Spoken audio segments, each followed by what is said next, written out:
Assalamu alaikum warahmatullah. Good morning. Bismillah ar-Rahman ar-Rahim. Alhamdulillah. Assalatu wassalamu ala Sayyidina Muhammadin wa ala alihi wa sahbihi wa itratihi wa man tabi'ahum bi ihsanin ila yawmiddin. Rabbi shrah li sadri wa yassir li amri wahlul 'uqdatam min lisani yafqahu qawli. Subhanaka la ilma lana illa ma 'allamtana innaka antal alimul hakim. ഏറ്റവും ബഹുമാന്യരായ ഈ ചടങ്ങിൻ്റെ ഉദ്ഘാടനം നിർവഹിക്കാൻ പോകുന്ന നമ്മുടെയൊക്കെ നേതാവ് മുസ്ലിം ലീഗിൻ്റെ ദേശീയ general secretary P K Kunhalikutty Sahib, ഇവിടെ എത്തിയിട്ടുള്ള doctor Irfanullah Farooqui, the assistant professor IIM Calicut, who is delivering the keynote address.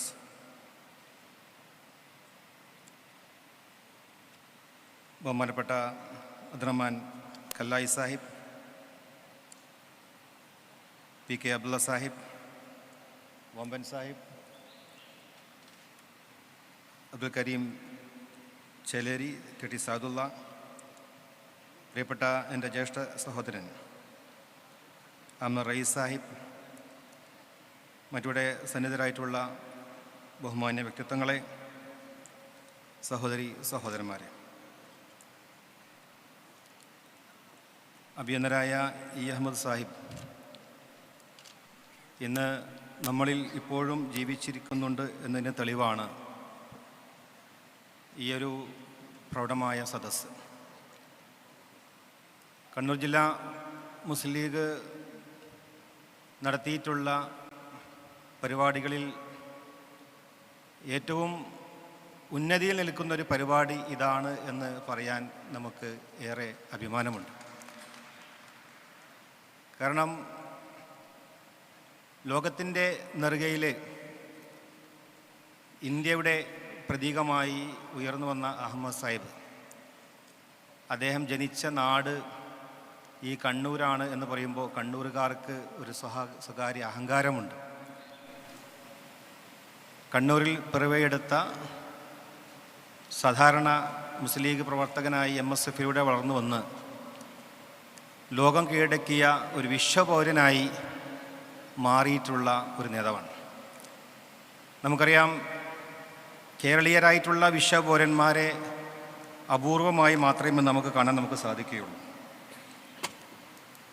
നമുക്കറിയാം, കേരളീയരായിട്ടുള്ള വി കെ കൃഷ്ണമേനോൻ, അതുപോലെ ഡോക്ടർ ശശി തരൂർ, അതുപോലുള്ള ഗണത്തിലേക്ക് ചേർത്ത് വെക്കാൻ യോഗ്യനായ ഒരേ ഒരു പേര് മാത്രമേ ഉള്ളൂ, അത് ഇ അഹമ്മദ് സാഹിബാണ് എന്നുള്ളത് നമുക്കൊക്കെ ഏറെ അഭിമാനത്തോടു കൂടി പറയാൻ സാധിക്കും.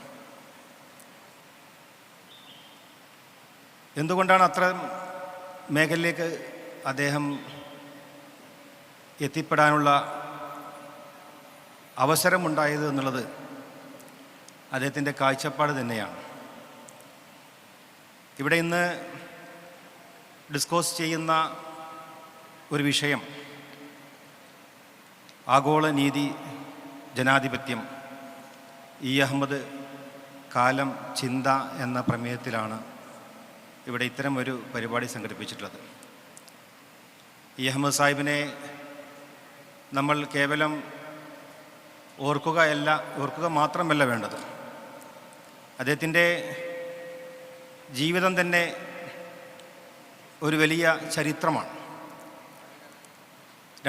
രണ്ട് ദിവസത്തെ നീണ്ടു നിൽക്കുന്ന ഈ സെമിനാർ, ഇത് അദ്ദേഹത്തിൻ്റെ വ്യക്തിപരമായ ജീവിതത്തെ അല്ല ഇവിടെ പരാമർശിക്കുന്നത്. അദ്ദേഹം നടത്തിയിട്ടുള്ള ഓരോ ഇടപെടലിൻ്റെയും റിഫ്ലക്ഷൻസാണ് ഇവിടെ ഇന്ന് നമ്മൾ ചർച്ച ചെയ്യുന്നത്. ഇന്ന് നാം ഇവിടെ ചർച്ച ചെയ്യുന്ന വിഷയം ദ ഗ്ലോബൽ ജസ്റ്റിസ്. ഇവിടെ സിനാൻ ആന്തൂൻ എന്ന ഇറാഖി കവി, അദ്ദേഹം വരേണ്ടതായിരുന്നു. അദ്ദേഹത്തിൻ്റെ ഒരു സ്പീച്ച് ഇവിടെ കുറച്ച് കഴിഞ്ഞ് ഇവിടെ പ്രദർശിപ്പിക്കും. അത് ഞാൻ കേൾക്കുകയുണ്ടായി. അതിൽ അദ്ദേഹം വ്യക്തമായി പരാമർശിക്കുന്ന ചില കാര്യങ്ങൾ ഇന്ന് ഈ ഒരു കാലഘട്ടത്തിൽ ലോകത്തിൽ ഏറ്റവും കെടുകെട്ട അനീതി അനുഭവിച്ചു കൊണ്ടിരിക്കുന്നൊരു കാലഘട്ടമാണ്. നെവർ ഇൻ ദ ഹിസ്റ്ററി ഇത്തരമൊരു അനീതിക്കിരയായ ഒരു ലോകം ഉണ്ടായിട്ടില്ല എന്നാണ്. അതിൽ ഏറ്റവും കൂടുതൽ അനീതിക്ക് ഇരയായ ഒരു വിഭാഗമാണ് പാലസ്തീൻ വിഭാഗം. ആ പാലസ്തീനിലെ ഗസയിലെ ആളുകളെ ഒഴിപ്പിക്കാൻ, ഉന്മൂലനം ചെയ്യാൻ ഇന്ന് സാമ്രാജ്യത്വ ശക്തി നടത്തുന്ന ശ്രമങ്ങളെക്കുറിച്ചും അത്തരം ഒരു ജനസൈഡും എത്രയോ 50 ലക്ഷത്തോളം ആളുകളാണ് കഴിഞ്ഞ 15 മാസമായി നടന്ന ഇസ്രായേലിൻ്റെ അതിക്രമത്തിൽ മരണപ്പെട്ടത്. സാധാരണ മനുഷ്യർ, കുട്ടികൾ, സ്ത്രീകൾ, ഇവരൊക്കെ നിഷ്കാസനം ചെയ്യപ്പെട്ടപ്പോൾ അതിനെതിരെ ശബ്ദിക്കാൻ പോലും കഴിയാതെ നിസ്സഹായാവസ്ഥയിൽ നിൽക്കുന്ന ഒരു ലോകമാണ് ഇന്ന് നാം സാക്ഷ്യം വഹിക്കുന്നത്.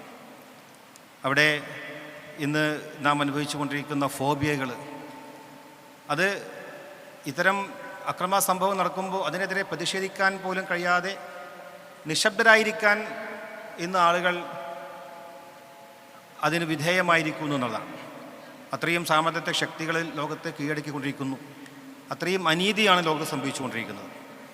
അത് പാലസ്തീനിൽ മാത്രമല്ല, ലോകത്ത് ഇന്നൊരു അഭയാർത്ഥി രാഷ്ട്രീയമാണ്. എത്രയോ യുദ്ധങ്ങളാണ് ലോകത്ത് നടന്നുകൊണ്ടിരിക്കുന്നത്. ആ യുദ്ധങ്ങളിൽ ഇരയായിക്കൊണ്ടിരിക്കുന്ന, ജീവൻ നഷ്ടപ്പെട്ടുകൊണ്ടിരിക്കുന്ന എത്രയോ ആളുകൾ, അവർ വീടില്ലാതെ ഹോംലെസ് ആയിക്കൊണ്ട് അന്യനാട്ടിലേക്ക് പോവേണ്ട സ്ഥിതികളാണ്. പലസ്തീനിൽ തന്നെ അവിടെ ജനിച്ച ആളുകൾക്ക് അവിടെ പൗരത്വമില്ല. അവർക്കൊരു കാർഡ് മാത്രമാണ്. അവർ ഒന്നുകിൽ അടുത്ത രാജ്യമായ ഈജിപ്തിലോ ജോർദാനിലോ അഭയം തേടിയിട്ട് വരുന്നു, അവിടുത്തെ പൗരത്വം സ്വീകരിക്കേണ്ടി വരുന്നു. ഒരു ഐഡൻറ്റിറ്റി ഇല്ലാത്ത ആളുകളായി ഇവിടെ മാറുന്നു എന്നുള്ളതാണ്.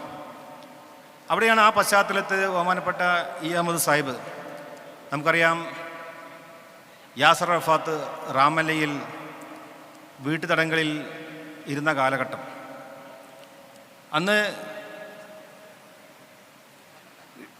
ലോകത്തിൻ്റെ സാമ്രാജ്യത്വ വിരുദ്ധ ശക്തികളാണെന്ന് അവകാശപ്പെടുന്ന, സാമ്രാജ്യത്വ വിരുദ്ധരും സയണിസ്റ്റ് വിരുദ്ധരും താനാണെന്ന് അവകാശപ്പെടുന്ന രാജ്യങ്ങൾ, വെനിസ്വേല പോലുള്ള, വെനിസ്വേലെ ഷാവേസും അതുപോലെ ക്യൂബയിലെ ഫിഡൽ കാസ്ട്രോയും അതുപോലെ ഇറാനിലെ അഹമ്മദ് നജാത്ത് അടക്കമുള്ള ഈ രാജ്യത്തെ സാമ്രാജ്യത്വ വിരുദ്ധ ശക്തികൾ പോലും എത്തിപ്പെടാൻ കഴിയാത്തിടത്താണ് അഹമ്മദ് സാഹിബ് അഭിമാനത്തോടു കൂടി ധൈര്യപൂർവം റാമല്ലയിൽ ആ വീട്ടുതടങ്കിൽ കഴിയുന്ന യാസർ അറഫാത്തിൻ്റെ പോയി കാണുകയും,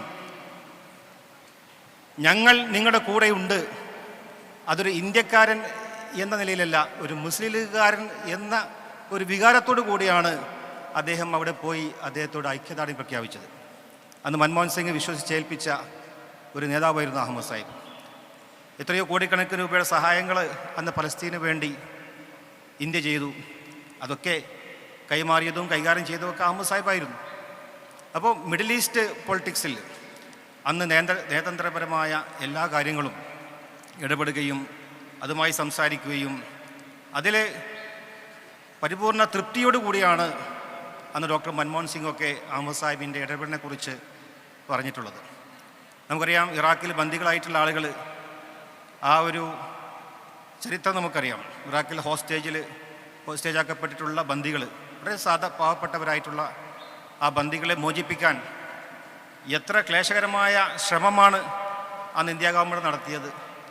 അതിൽ എല്ലാ തന്ത്രവും പയറ്റിക്കൊണ്ട് അവരെ വിട്ടുകിട്ടാൻ അഹമ്മദ് സാഹിബ് കാണിച്ച ആ ധൈര്യം, അദ്ദേഹത്തിൻ്റെ സാഹസികത അതാണ്.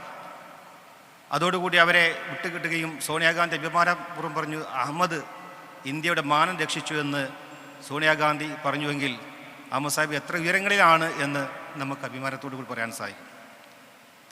അങ്ങനെയൊരു നേതാവ്, അത് അന്താരാഷ്ട്ര തലത്തിൽ അങ്ങനെ പലതും, നൗഷാദിൻ്റെ കണ്ണ് ചെയ്തെടുക്കാൻ ഒരു നിയമം വന്നപ്പോൾ, വിധി വന്നപ്പോൾ അതിനെതിരെ ശക്തമായി ഇടപെട്ടുകൊണ്ട് ആ നൗഷാദിൻ്റെ കണ്ണ് രക്ഷിച്ച അഹമ്മദ് സാഹിബ്.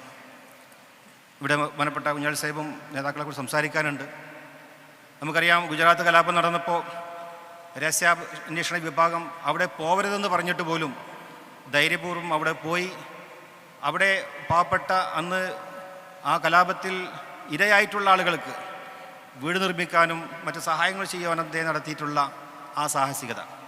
കോയമ്പത്തൂരിലും സമാനമായ രീതിയിൽ അവിടെ സ്ഫോടനവും കലാപവും നടന്നപ്പോൾ അവിടേക്ക് പോകാനും ദേശാന്വേഷണ വിഭാഗം തടഞ്ഞുവെങ്കിലും അദ്ദേഹം പോയതിന് ശേഷമാണ് അവിടെ മയ്യത്തെടുത്തതും അത് മറമാടിയതും. അപ്പം അങ്ങനെ എവിടെയൊക്കെ പ്രയാസങ്ങളും പ്രതിസന്ധികളും ക്രൈസിസും ക്രൂരതകളും അനുവദിക്കുന്നുവോ അവിടെയൊക്കെ ഒരു തലോടലായി തൻ്റെ സാന്നിധ്യം ഉണ്ടായിരുന്നു എന്നുള്ളതാണ്. അത് അദ്ദേഹത്തിൻ്റെ ആത്മാർത്ഥതയിൽ നിന്ന് വന്ന ഒന്നാണ്. അതുകൊണ്ട് തന്നെയാണ് അദ്ദേഹത്തിൻ്റെ UN-ലെ റെപ്രസെൻറ്റേഷൻ 26 തവണയാണ്. റئീസ് നേരിട്ട് സംസാരിക്കുമ്പോൾ അറിയേണ്ടത് 26 തവണയാണ് ഇന്ത്യയുടെ പ്രതിനിധിയായിക്കൊണ്ട് UN-ലെത്തിയിട്ടുള്ളത്. UN ജനറൽ അസംബ്ലിയിലും സെക്യൂരിറ്റി കൗൺസിലിലും അതുപോലെ മറ്റ് അന്താരാഷ്ട്ര വേദികളൊക്കെ തന്നെയും ഇന്ത്യക്ക് വേണ്ടി അന്ന് 84-ലെ സ്പെഷ്യൽ ഡെലിഗേഷൻ്റെ കൂടെ അന്ന് ഇന്ദിരാഗാന്ധി പറഞ്ഞയച്ചതും അഹമ്മദ് സാഹിബിനെയായിരുന്നു. അപ്പം അങ്ങനെ ഉള്ളൊരു മുഖം ഇന്ത്യയെ സംബന്ധിച്ചിടത്തോളം നമുക്ക് അഭിമാനകരമായ മുഖമാണ്. അത് കേവലം മുസ്ലിങ്ങളുടെ മാത്രമല്ല. നമുക്കറിയാം UN-ൽ അദ്ദേഹം UN-ൻ്റെ പ്രസംഗങ്ങളെക്കുറിച്ച് എഴുതിയിട്ടുള്ള പുസ്തകങ്ങളുണ്ടായിരുന്നു. ആ പുസ്തകത്തിൽ അദ്ദേഹം പറയുന്ന ഓരോ കാര്യങ്ങളും വളരെ വ്യക്തമായി ഇന്ത്യയുടെ എല്ലാ വിഭാഗങ്ങളുടെയും എല്ലാ ജനവിഭാഗങ്ങളുടെയും ന്യൂനപക്ഷങ്ങളുടെയും ഭൂരിപക്ഷങ്ങളുടെയും പ്രയാസങ്ങളും അവരുടെ പ്രശ്നങ്ങളുമാണ് അവിടെ അവതരിപ്പിച്ചിട്ടുള്ളത്. നമുക്കറിയാം ഈ കാലഘട്ടത്തിൽ മുസ്ലിങ്ങളെ ദേശവിരുദ്ധരാണെന്നും രാജ്യസ്നേഹമില്ലാത്തവരാണെന്നും എന്ന് ചാപ്പകുത്തി പ്രചരിപ്പിക്കുന്ന കാലഘട്ടത്തിലാണ് അഹമ്മദ് സാഹിബ് തൻ്റെ സ്വത്വബോധം കാത്തു സൂക്ഷിച്ചുകൊണ്ട് ഒരു മുസൽമാനായിക്കൊണ്ട് ഇന്ത്യക്ക് വേണ്ടി അന്ന് BJP ഭരിക്കുന്ന സമയത്ത് പോലും പറഞ്ഞു വയ്ക്കുന്നുവെങ്കിൽ അദ്ദേഹത്തിൻ്റെ മതേതര ബോധം എത്രത്തോളം ഉണ്ടായിരുന്നു എന്നതിൻ്റെ ഉദാഹരണമാണ്.